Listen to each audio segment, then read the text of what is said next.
This episode is brought to you by the Weather Channel. What does the Weather Channel app share in common with a personal trainer and a life coach? It's an ally on your quest to wellness. What you do with its insight is up to you. Like running an extra mile when air quality is good, or checking your allergy forecast so not even ragweed can disrupt your chi. It's more than a weather app. What in the weather are you waiting for? Be a force of nature with the Weather Channel app.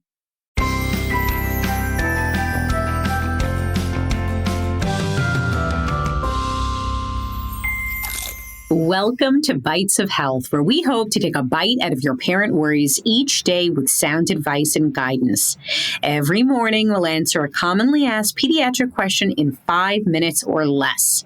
I'm your host and public health scientist, Dr. Jess Dyer, and today we're going to talk about overall habits and why they matter more than individual choices.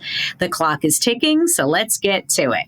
All right, so I often get messages from parents saying that they're so stressed trying to be perfect with their kids' diet, and that every week there's a new ingredient that they should supposedly avoid. So what is it that we should actually focus on? So here's the thing. There's no single toxic ingredient that is destroying your child's health. What matters is the big picture. Think of health like a bank account. It's your overall pattern of deposits and withdrawals that matters, not any single transaction. Regular sleep, active play, family meals, and a generally balanced diet have way more impact than stressing about one specific ingredient or occasional treat.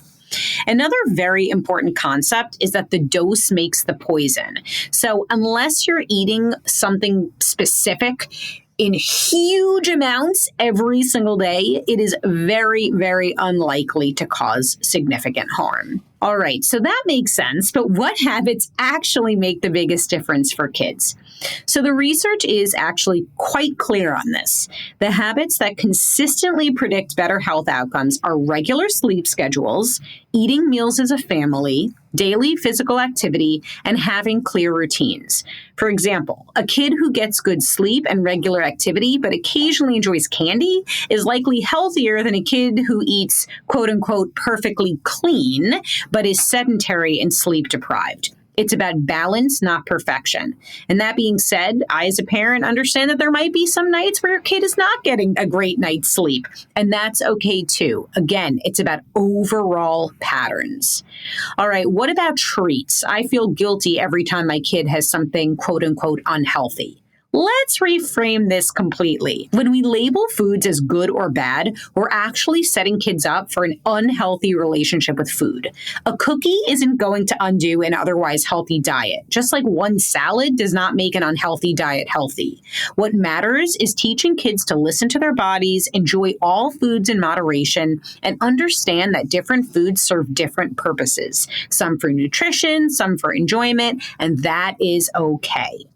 So how do I make healthy habits stick without turning it into a battle? The key is making it fun and inclusive, not restrictive. So instead of saying no screen time, try let's go play outside. Instead of eat your vegetables, try growing a garden together or cooking as a family. Kids are more likely to adopt habits when they're part of the process and when they see their parents modeling these behaviors. Remember, habits form through consistent positive experiences, not through force or fear. What is your most important advice for parents trying to raise healthy kids? Focus on what you're adding to your family's life, not what you're taking away. Add more family meals, more outdoor time, more sleep, more fun, physical activities. Make healthy choices the easy choices by having nutritious snacks readily available and creating regular routines. Most importantly, remember that stress and anxiety about being quote unquote perfect can be much more harmful than the occasional treat or missed workout. Aim for good enough over perfect every time. All right, well, I hope you learned something, and we have lots more to share. On a personal note here, I just want to say that we are trying to figure things out at Bytes of Health, and we may take a pause while we're figuring out our next steps. In the meantime, please go ahead, listen to old episodes, share with your friends, and leave us a review, because we do have lots more that we're hoping to share with you. Thank you so much for tuning in. Please remember that there is no single or best way to parent. Parenting is a journey, and we are all just doing our very best. We wish you happy, healthy, and stress-free parenting.